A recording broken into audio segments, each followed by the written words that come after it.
गल तोहार ओ पलाली चटकार दूजे हाबी बगाल गुलाबी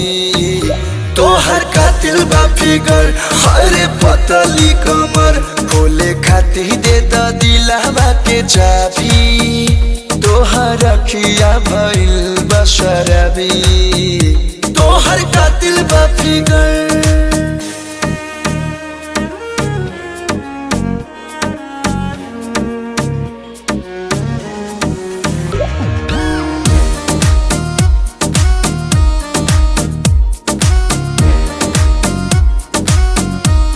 तोहर सूरत लगे मूरत न जरूरत बा सिंगारे के